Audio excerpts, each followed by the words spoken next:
Армысыздар, құрметті Роза Жаһан Қазағымен жобасының көрермендері. Сіздермен жобамыздың келесі санын бастауға дайынбыз. Жобаның авторы және жүргізушісі Роза Мизамбайқызы. Қонағымызды таныстырайық сіздермен, эфирге қосайын. Қош келдіңіз біздің Роза Жаһан Қазағымен жобасына. Өзіңіз жайында қысқаша таныстырып, сонымен ары қарай сіздің өміріңіздегі әсерлі сәттерден бөлісетін боламыз. Іңкәр ханым, сіздің әлемнің ең танымал ақш, Италия және Венгрия сияқты елдеріндегі жоғарғы оқу орындарында білім алғаныңызды білеміз. Және әлемнің 20-дай елінде 45 қаласында саяхаттар жасаған екенсіз. Осындай жетістіктерге, мүмкіндіктерге қалай жеттіңіз? Сол жайында бастасақ. Және өзіңіз туралы қысқаша да таныстырып өтсеңіз. Мен өзім Маңғыстау облысы Жаңаөзен қаласында туып өскенмін. Кішкентай кезімнен ата-анам өздері саяхатқа құмар болды. Өзгеше, ерекше жерлерді қарап, танып жүргенді өздері жақсы көретін, тек өздері емес, бізге де көрсетіп жүргенді жақсы көретін өздері. Солай, сол саяхатқа деген сүйіспеншілігім жас бала кезден басталды деп айта алсам болады. Және солай лагерлерге жіберетін, Қырым түбегіне лагерьге барып қайттым. Содан кейін жаймен сол Қырымға барған кезде басқа тілде сөйлейтін адамдарды көріп, басқаша өмір сүретін адамдарды көріп, қызығушылығым оянды десем болады. Содан кейін балалық арман пайда болды. Мен жоғарғы оқу орнында Европа елдерінде немесе шетелде білім алсам екен деген сияқты өзімде балалық арман пайда болды. Солай сөйтіп жаңағы университетке түстім, бірақ ол кезде бакалаврда Алматыға түстім, Қазақ ұлттық университетіне. Солай Қазақ ұлттық университетінде оқып жүрген кезде Венгрияда Erasmus Mundus программасы арқылы Батыс Венгрия университетінде білім алуға мүмкіндік берілді маған. Солай сөйтіп мүмкіндік берілгенде ол бағдарламаға конкуренция өте жоғары деңгейде болды. Себебі өзіңіз білетін шығарсыз, Erasmus бағдарламасы тек қана Қазақстан бойынша емес, көбінесе Европа елдерінің арасындағы студенттердің арасында үлкен сұранысқа ие, үлкен жаңағы конкуренциясы мықты бағдарлама болып табылады. Сол жаңағы неше түрлі елдердің студенттерінің арасынан озып шығып, солай жаңағы барлық сынақтардан өтіп, сол Батыс Венгрия университетінде білім алуға мүмкіндік ұтып алдым. Солаймен сөйтіп Венгрияда оқып жүрген кезде Европаның көптеген елдерін көруге мүмкін болды. Солаймен Венгрияда бір семестр оқып қайттым, содан кейін университет бітіріп, ары қарай магистратураға оқуға түсіп, тағы да Италияда Болонский университетте оқып қайттым. Солаймен Европаның көптеген елдерін араладым. Солай магистратура оқып жүрген кезде Америкада Колумбийский университетте стажировкаға өту мүмкіндігі бұйырды. Оған да барып қайттық Колумбийский университетке. Солаймен жаңағы барлық мүмкіндіктерді пайдалануға студент кезде тырысып жүрдік. Енді өзіңіз білесіз, студент кезде көбінесе жаңағы мүмкіндіктердің кезеңі деп айтсам болады. Жаңағы ел көруге, жер көруге, саяхаттауға нағыз керемет кезең деп айтсам болады. Сол кезде жаңағы бос жібермей, құр жібермей пайдаланып қалуға тырыстым. Көп елді көріп, тек қана сабақты да әрине үлгеріп жүрдім, сабаққа да қатысып жақсы нәтижелер көрсетіп жүрдім. Бірақ сонда да жаңағы саяхатқа деген қызығушылығымды түсірмей, одан сайын тағы да саяхаттауды да жиілеттім десем болады. Өте керемет. Жастарға, студенттерге жаңағы жақсы бір кеңес деп ойлаймын. Жаңағы бос уақыттарын босқа жібермей, саяхат жасау арқылы да білімнің деңгейіне өзіндік ықпалын тигізуге болады деп ойлаймын. Енді өзіңіздің қазір тұрып жатқан жеріңіз Алманияның Ирланген қаласында тұрып жатсыз. Сол тұрғыны ретінде қалай ол жерге бардыңыз, қалай тұрып жатсыз ол жақта? Мен Және қандай жұмыстар атқарып жатсыз? Қысқаша айтып өтсеңіз біздің көрермендеріміз. қазір Германияның Ирландин қаласында өмір сүріп жатырмын. Жолдасыммен бірге осында тұрып жатырмыз. Жолдасым да жұмыс жасап, білім алып жатыр. Мен осында қызмет етіп жатырмын. Өз салам бойынша, мамандығым бойынша, яғни экология саласында қызмет етіп жатырмын. Өзімнің бітірген мамандығым да осы. Өзіме барлығы ұнайды. Барлық жағынан өзіме жеткілікті түрде Керемет.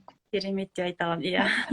Рахмет. Керемет сіздің жаңағы сол жақта тұрып, жаңағы өз салаңызбен қызмет етіп жатқаныңыз. Келесі сұрақ, үйлену тойларыңызды Европада жасапсыздар. Шаңырақтарыңызды Европада көтерген екенсіздер. Осы пікір қайдан туды сіздерге? Не себеп болды осы пікірдің туылуына? Иә, рахмет. Біз жолдасым екеуміз осы өзіміз қыдырып осы Евротур жасап жүрген кезде танысқанбыз өзіміз. Солаймен екеуміз саяхаттап жүріп танысқандықтан, ол өзі осында білім алып жатты Германияда. Және де екеуміздің де пікіріміз бір жерден шықты. Мен де Италияда жүрген кезде, оқыған кезде көптеген достарымның, группаластарымның тойларын көретінмін. Сол кезде біздегідей өте үлкен көлемде шығынға батпайды. Өте саны көп қонақтарды шақырмайды. Тек аздаған өзінің ең жақын деген адамдарын шақырып, бір өте ең бақытты кезеңдерін бастан бірге өткізеді. Қуанышын шын бөлісетін жандарды ғана шақырады, бірақ енді қатты көп болмайды да қонақтардың саны. Солай сол тойларды көргеннен кейін менде де сондай пікір қалыптасты. Неге осындай қызық жаңағындай қатты шығынға батпай, ата-анаңа да жүк түсірмей, күш түсірмей, осылай да әдемі етіп жасауға болады екен деген пікір пайда болды. Ал жолдасым осында ұзақтан бері тұрып жатқандықтан, ол бұрыннан сондай ойда келе жатырған. Солаймен екеуміз де жаңағы ата-анамызды жаңағы көндіруге тырыстық, осылай Европада тойымызды жасайық дегенге. Себебі біз Қазақстанда жасайтын болсақ, Қазақстанда жасалатын тойды білесіз. Барлық туысқандарды, барлығын шақыру керек болады. Кем дегенде 300-400 адам шақыру керек болады. Сол себепті тек өзіміздің ата-анамызды, жақындарымызды, бауырларымызды алып, Европаға, Германияға шақырып, өзіміз бірге саяхаттап, сол кішігірім отырыс жасаса қалай болады деген идея екеумізде пайда болды. Солай ата-анамызға айтып көрдік. Әрине, ата-анамыз бірден келсе ғой деп айта алмаймын. Бірден келіскен жоқ, себебі екеуміздің де ата-анамыз қарапайым қазақтың салт дәстүрлерін сақтап қалған сондай жандар. Дегенмен екеуміз екі жақтап бірнеше рет айтып, солай ата-анамызды әйтеуір көндірдік. Солаймен Қазақстаннан Германияға шақырып, не жасадық, Евротур жасадық, ата-анамызға керемет не сыйладық, естеліктер сыйладық деп айтсам болады. Тек қана біздің тойымыз ғана емес, сонымен қатар олардың да қызықты естеліктері пайда болды. Қызықты өмірі, көрмеген жерлерін көрді, Қазақстанда жеп көрмеген тәтті, ерекше тағамдарды жеп көрді десем болады. Солаймен олар да өте ырза болып, олай да жасауға болады екен ғой деп тойлап Қазақстанға қайтты. Жалпысы жаңағы тойды Европада жасаймыз дегенде, сіздер жеткізгенде ата-аналарыңыздың, сонымен қатар туған туыстардың, жақындарыңыздың, жалпы елдің көзқарасы қандай болды осы тойды шетелде жасаймыз деген кезде? Қандай қарсылықтар болды? Қалай оларды жеңе алдыңыздар? Әрине, енді көп туысқандар басында кішкене түсініспеушілік таныту болды ондай. Дегенмен ата-анам демалып келгеннен кейін, Германиядан келгеннен кейін, тойдағы суреттерді көрсетіп, видеоларды көрсетіп, қалай әдемі өткенін көрсетіп, көрсеткеннен кейін олар өздерінің пікірін өзгерткендей болған сияқты. Себебі олар да айтқан екен, мәссаған бұлай да жасауға болады екен ғой тойды, біздің басымызға бұрыннан қалай келмеген, әрі ақшан да көп кетпейді, шығынға батпайсың, кредит алмайсың, әрі өзің әдемі демалып қайтасың, әдемі көңіл күй, естелік алып қайтасың, бұл да бір жақсы идея екен деген сияқты пікірлер айтқан екен. Содан кейін енді мен қуанамын, осылай тек қана менің ата-анамның ғана пікірін өзгертіп қоймай, туысқандардың да пікірін өзгерткеніме, олар да болашақта жақсы, жаңағындай осындай, мүмкін олар да қыздарының, ұлдарының тойларын шетелде тойласа жақсы ғой, значит менің де пайдам тиді деген сөз, менің де көмегім тиді деген сөз деп ойлаймын. Және біз тойымызды Қазақстандағындай үлкен тойхана, ресторан жалдамай, кішігірім, дәл біздің үйіміздің алды, сол кезде тұрған үйіміз как раз табиғат аясында болды, жап-жасыл, шалғын шөптер, ар жақта орман, бір жақтан тау көрініп тұрады. Тек табиғат аясында церемониямызды жасадық, неке қию салтанатты кеші дейді ғой, сондайды жасадық. Содан кейін ары қарай кішігірім мейрамханаға барып, сол жерден тамақтанып қайттық. Жалпы Европада той жасаудың жаңағы кемшіліктері мен артықшылықтар десе қандай себеп нелерді айта аласыз енді? Артықшылықтары жақсы жақтары мен енді кем жақтары дегенде. Ең бірінші артықшылығы әрине ол көп шығынға батпау. Және де практичность деп айтсам болады. Адамдар тойға барғанда қатты, тек қана той жасаушылар ғана емес, тойға барғанда тойға келетін қонақтар да шығынға батады ғой біздің қазақтың тойында. Себебі киетін киімі деген сияқты, макияж деген сияқты, білесіз өзіңіз, сондай шығындары бар. Ал мұнда ондайға көп қатты көңіл бөлінбейді. Ең бастысы көңіл күй. Ең бастысы адамның жақсы ниетте келуі және әдемі көңіл күйде болуы. Соған байланысты ешкім киімге, макияжға, прическаға өйтіп қатты аса мән беріп те қарамайды. Шынымды айтсам, мен өзім де тойымда өзім қалыңдық бола тұрып, макияжымды, прическама бас қатырған жоқпын. Барлығын өзімнің сіңілілерімен, өзімнің қайынәпкем бәрін солар жасап берді. Ол кезде ең бірінші рет келіп жатырған соң, мұнда қандай салон бар, тіпті оны да білмегенмін. Сол себепті барлығын өзіміз қолдан жасадық. Тек көйлекті Қазақстаннан алып келдік, қалғанның барлығы тек өзіміздің қолдан шықты. Ешкім де олай макияжға барам деп әуреленген жоқ, солай жақсы болды. Әрине, сосын одан кейін әдемі көңіл күй. Ең басты артықшылықтары осы дер едім. Жаңағы ата-аналарыңыз, өзіңіздің жақындарыңызбен тойда болған екенсіз, сонда ол кісілердің әсері, тойдан кейінгі әсері қандай болды? Олар қандай ойда кетті негізі? Енді жақсы пікір алған болды, бірақ енді ішінде барлық нәрсе өзінің қалағандай көңілінен шығып, барлығы ойдағыдай болды ма? Сіз қалай ойлайсыз? Иә, ойдағыдай болды деп ойлаймын. Себебі стресс, ешқандай депрессия, стресс деген ондай болған жоқ бізде. Барлығы қарапайым, кәдімгідей солай өзіміздің жақындарымызда болды. Және де тағы қазір бірдеңе айтайын деп жатыр едім. Жақындарымыздың көңіл күйі, менің әкемнің айтатыны, әкеме қатты ұнағаны біздің барған мейрамхана болды. Біздің барған мейрамхана ол ерекше мейрамхана болды да. Біздегі жаңағы бір шведский стол деп айтады ғой, сондай сияқты ресторанға бардық. Ішінде не қалағанның бәрі бар. Тіпті кенгурудың етіне дейін, акуланың етіне дейін, өмірі тіпті миымызға келмейтін заттар сол ресторанда табылды. Ал әкем соны әлі күнге дейін айта береді. Акуланың етін жедім, кенгурудың етін жедім, акуланың еті кәдімгі балықтың еті сияқты екен деп солай әлі айта береді.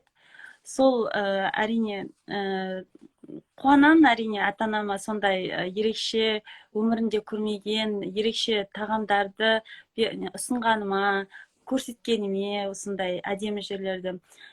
Содан кейін біз тойдан кейін және біз Парижге демалып қайттық, оның алдында Будапештте демалдық.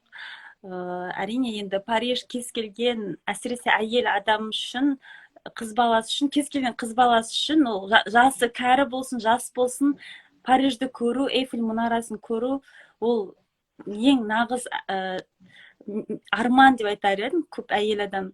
Менің анам да сол Эйфельді көрдім, Лувр мұражайын көрдім деп мәз болып әлі күнге дейін айтып отырады.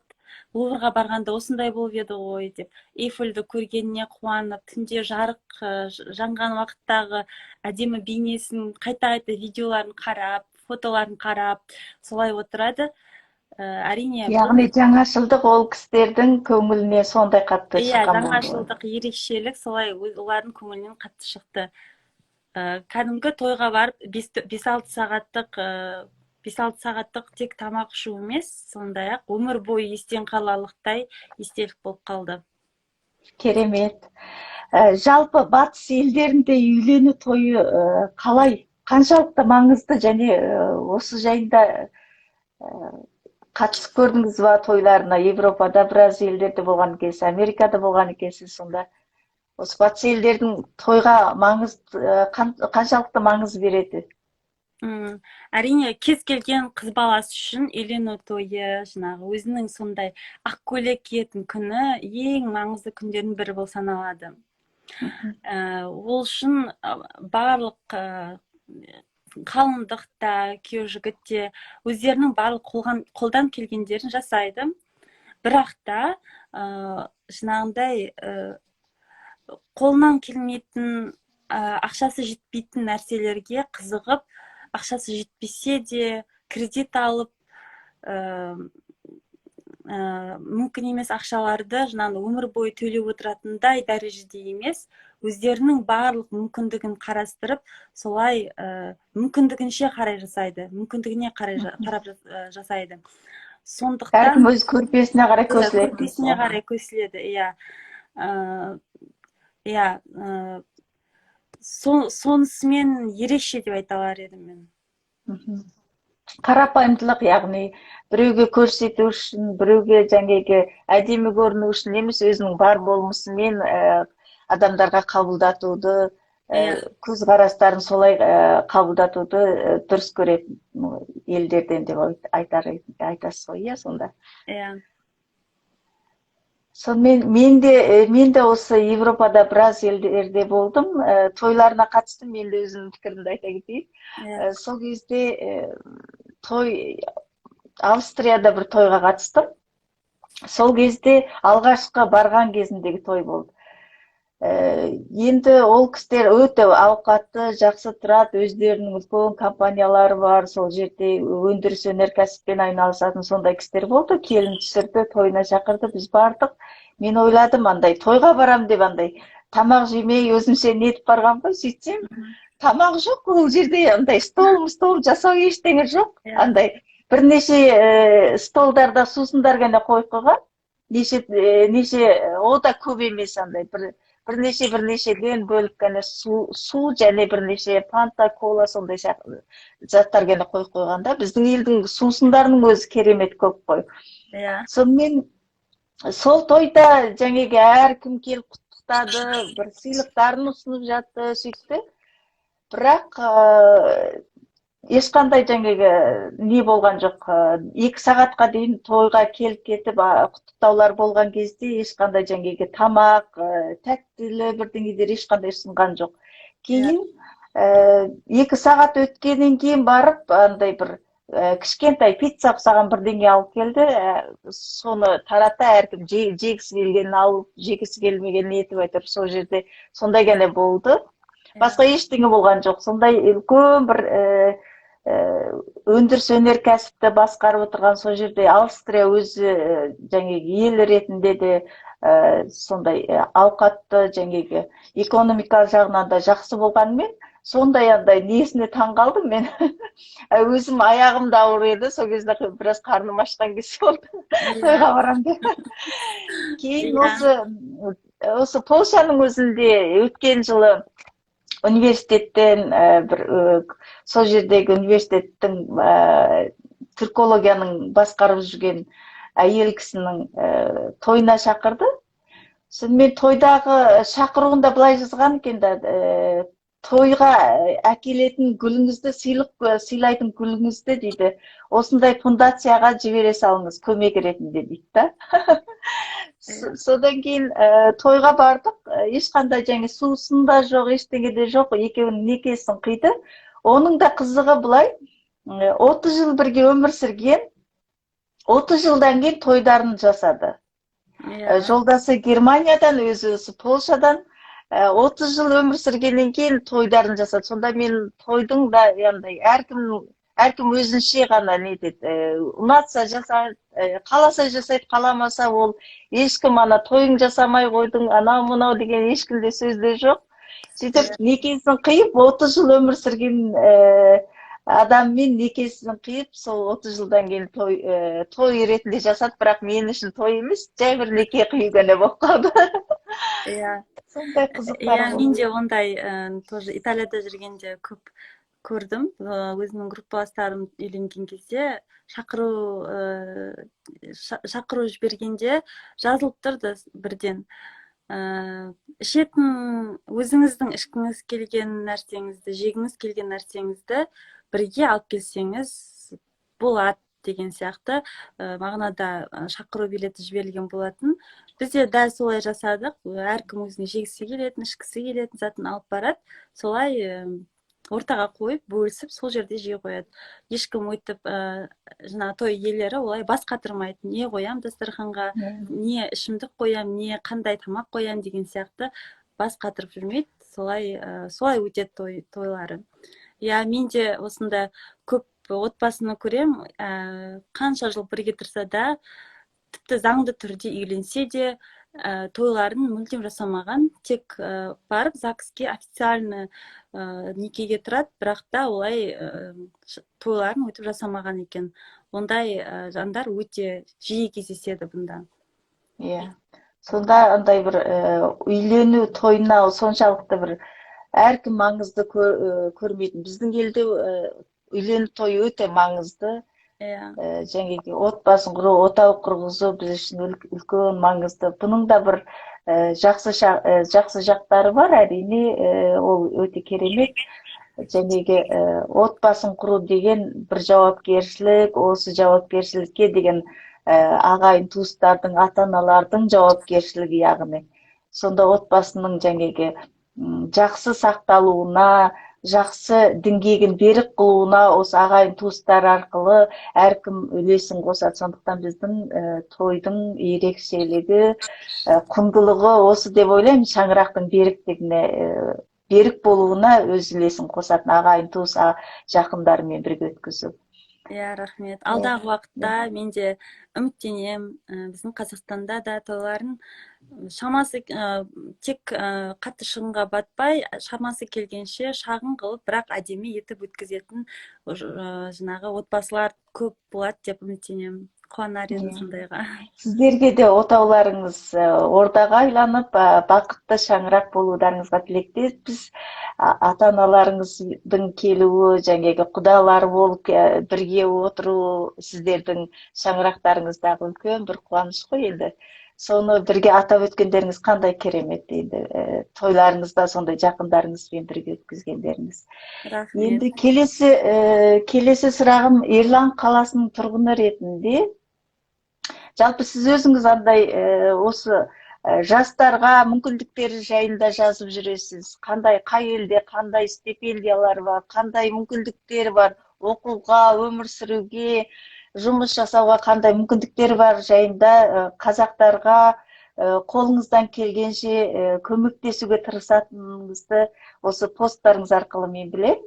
Сондықтан келесі сұрағым осы Германияның Ерланд қаласында тұрып жатқанда сіздің ойыңызда қандай мүмкіндіктер бар деп ойлайсыз? Осы жастарға жалпы қызығушылық танытқан қандастарымызға қандай мүмкіндіктер бар? Негізі мен бұрыннан барлық прямой эфирлерінде айтып жүремін. Негізі Германияда оқу тегін, бакалавр болсын, магистратура, докторантура болсын, оқу тегін. Тек бір шарт, неміс тілін білсеңіз, оқу тегін болады. Ал егер ағылшын тілінде білім алғыңыз келсе, онда ағылшын тілінде оқытатын университеттер бар, көбінесе Берлин, Франкфурт, Мюнхен деген сияқты үлкен қалаларда бар, оларға да оқу тегін. Бірақ енді Германия болғандықтан мұнда неміс тілінде оқытатын университеттерге выбор таңдау өте көп. Сол себепті неміс тілін оқып жүрген жандар болса, Германияға оқуға тапсырып көруге ұсынар едім.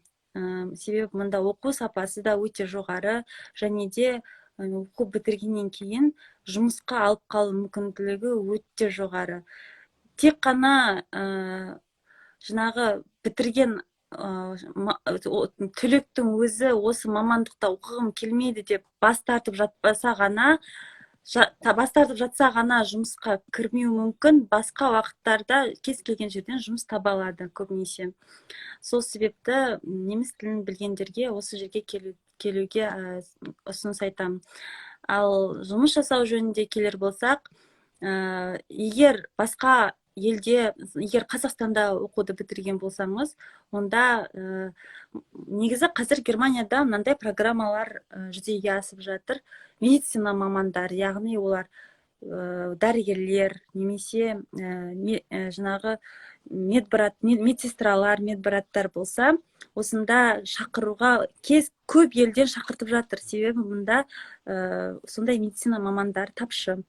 Ал сондай-ақ инженер мамандары, яғни IT мамандары, программисттер де тапшы, оларды жан-жақтан шетелден шақырту түсіп жатыр.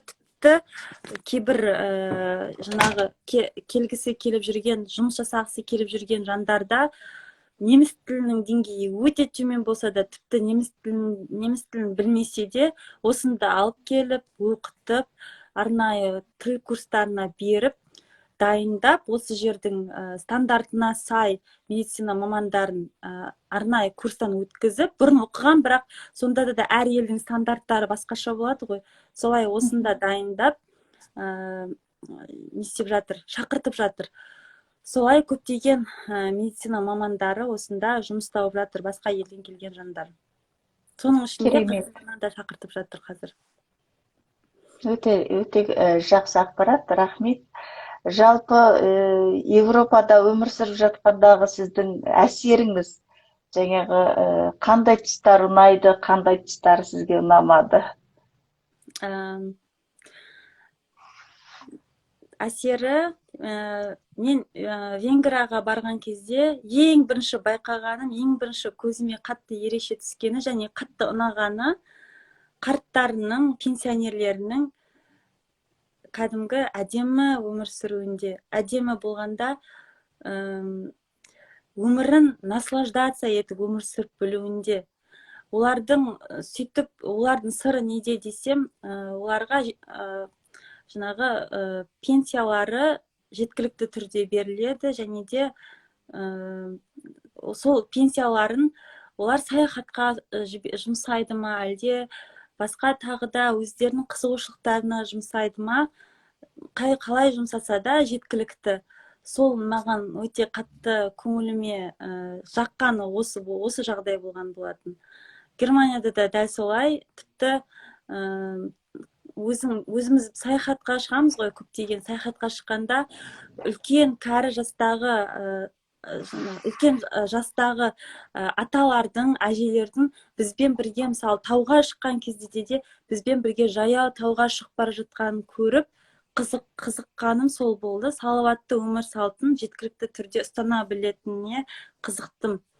және де біздің жақсы араласатын өзіміздің атамыз бар. Атамыз болғанда біз өзіміз үй жалдап тұрып жатырмыз қазір енді. Ал біздің жалдап жатырған үйіміз сол атаның үйі. Ол атаны қарасаң, біресе тангоға барады, біресе жүзуге барады. Ал жасы 76-да қателеспесем, әлі күнге дейін өте белсенді өмір сүруде, өзінің өміріне, қалай айтсам болады, нағыз өмірді сүріп білетін, наслаждаться етіп өмір сүріп жатырғанына көріп, бізде қызығып таңғалып қоямыз. Осы маған Менде осыған байланысты қоса кетсем, былтырғы жылы университетте сондай мүмкіндік болды. Таңдаған бірнеше жаңағы лекцияларға қатысатын мүмкіндік болды. Сөйтіп бір осы Европадағы жаңағы қарттану қоғамы деген, Aging Society деген сабаққа қатыстым.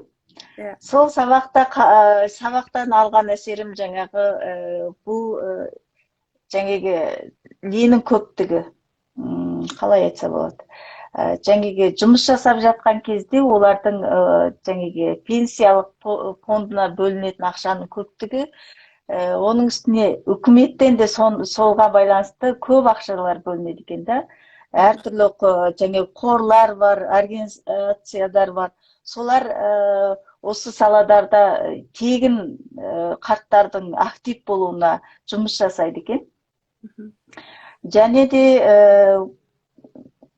бірінші жағынан менің көзіммен біздің елдің де бір күшті жағы бар ғой деймін да.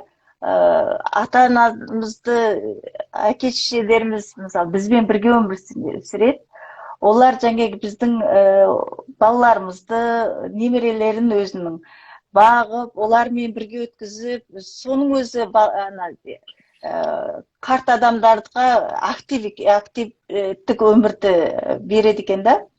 Бұл жақта өмір сүретін көбісі жаңағы балалармен бірге өмір сүрмей, жалғыз басты тұрады, зерігеді, ішіп сады. Ол тіпті әуелмен Австрияда өмір сүріп жатқан кезде бізге Швейцария, жаңағы Лихтенштейн, одан кейін Германия, сол елдер жақын болды да. Сонда Линдау деген қалада тұратын менің досым бар еді. Соған барған кезде соның көршісі қарт кемпір қайтыс болған екен, бірақ бірнеше күндер бойы сол қайтыс болған үйде жалғыз қалып қойған мысалы. Сөйтіп әбден сасқанда көршілері полицияға хабарлап, сөйтіп барып мысалы неткен дейді да, жаңағы сол үйден алған дейді да. Сондай жағдайлар, өкінішті жағдайлар да көп болады да. Сол актив өмір сүру үшін мүмкіндіктер жасалғанмен де мысалы сондай бағу, қоғамнан сондай көмек ретінде бағу, олардың жаңағы несіне үкіметтен әрине мүмкіндіктер жасалады, бірақ сондай жағдайлар да кезігіп жатады екен. Дұрыс айтасыз. Екінші жағынан оларға жаңағы баласы болмағандықтан иттер, мысықтар, тіпті роботтар алып береді екен осылай жаңағы миларын жақсырақ жұмыстату үшін, жаңағы алжып кетпеу үшін, актив бірдеңе болу үшін сондайларды жасайды екен. Сондықтан ол да бір қызық, жаңағы біздің елдің де бір ерекшелігі, ата-ананы құрметтеу, ата-ананы сыйлаудағы жаңағы құндылықтардың бірі осы. Оны біздің атам қазағымызда ертерек ойланып осыған мүмкіндік жасап кеткен ау деймін да. Балаларына, ата-аналарын балаларына жақсы қарау, жақсы немен қарау. Дұрыс айтасыз. Мен де бұл жерден соны байқадым. Кішкене әрине өкінішті жағдай бұл да. Мемлекет барлық экономикалық жағдайлары, финансовый жағдайлары өте жоғары деңгейде болғанмен, бұларда отбасы құндылығы әлі біздің Қазақстандікіндей, қазақтардың дәрежесінде емес деп айтуға болады. Ол жағынан келсем. Және де көбінесе карьера немесе ақша деп жүріп, көбінесе отбасылы болса да балалы болуды мүлдем жоспарламайтын жұптар да өте көп кездеседі. Сол кезде қартайған кезде біреуі жалғыз қалған кезде ешқандай әңгіме айтатын жан табылмай, жаңағындай мысық немесе ит асырап солай күн көріп жатырған жандар бар. Иә, дұрыс айтасыз. Бұл жағынан келгенде біздің қазақтардың осындай артықшылығы деп айтар едім, отбасы құндылығы ең жоғарғы дәрежедегі, ең бірінші орында тұрған мәселе. Сол себеп сол әрине қуантпай қоймайды, қуандырады. Иә. Сол кезде өзіміздің еліміздің салт дәстүріміздің ерекшеліктерін байқап отырмыз. Соларды көрген кезде, бізде де осындай құндылығымыз бар екен ғой. Біздің де салт дәстүріміздегі осындай жақсы қасиеттеріміз бар екен ғой деп бағалап жатамыз. Енді жалпысы экономика жағынан керемет, отбасы несіне жағынан керемет болғанмен, жаңағы отбасында жақсы, жаман емес, жақсы өмір сүріп, жаңағы жақсы жақтарымен көрініп жатқан отбасылар да бар. Бірақ көбісінде жаңағы осындай жағдайлар кезігеді, өкінішті жағдайлар кезігіп жатады. Ал енді екінші жағынан қараған кезде бұл кісілерде, бұл жаңағы европалықтарда әйелдің теңдігі, әйелдің мүмкіндігі осы деп солай қарағандықтан болар, андай отбасындағы жаңағы кикілжіңдер, бір-бірімен жаңағы керек болса бірге өмір сүрейік, керексіз болса кете берейік деген. Бізде осы құндылықта бізде өте жоғары деп ойлаймын, жаңағы жауапкершілік, отбасына жауапкершілік біздің елдерде. Иә. Менің ойымша, қанша жерден карьера ұсынып тұрса да, ең жоғарғы дәрежедегі карьера немесе өте үлкен көлемдегі жалақы ұсынып тұрса да, бірінші орында отбасы болу керек деп ойлаймын. Отбасыны ысырып қоюға, карьераға ысырып қоюға немесе ақшаға айырбастауға бергісіз зат. Жалпысы мен Австрияға алғаш келген кезінде жаңағы баланың ақшасы деп, баланы баққаның ақшасы, оның жаңағы шығындары деп ақша бөлді жатады. 800 евроға дейін ақша бөлінеді. Біздің жақтағы 2-3 кісінің айлығы сол кезде 2008-2009 жылдары. Сол кезде мен таң қалғанмын. Сонда бір бала, 2 баладан кейін, максимум 3 бала, ол да өте сирек кезігеді. Сонда ойлайтын едім, бұлар неге сондай ақша мүмкіндік жасаған кезде бала тумайды екен, бала бағуда неге қашады екен деп сөйтіп ойлайтын едім. Ал біздің қазақтың әйелдерінің батырлығы соншалықты, жаңағы жоққа қарамай, қиындыққа қарамай, қоғамдағы өзінің несін өсіру үшін бір үйде 4-тен, 5-тен, 6-дан бала бізде жаңағы норма да, андай.